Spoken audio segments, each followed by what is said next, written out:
সাধনা করে তারা সংগ্রাম করেছেন।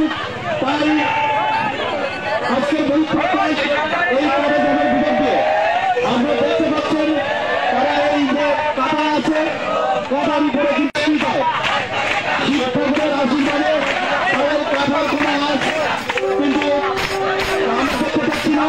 তারা নির্বিঘ্নে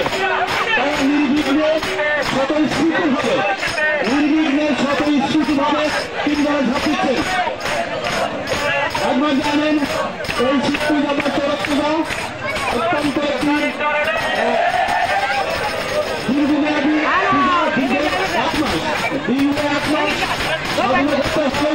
সম্পূর্ণভাবে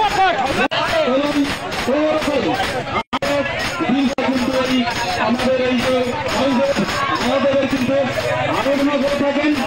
আজকের তার ফলশ্রুতিতে আজকের এই কারাগার আমরা জানেন প্রত্যেক বছর সুষ্ঠুভাবে সমস্ত ভক্তবৃন্দ এই কারাগার আমরা দিয়ে থাকি।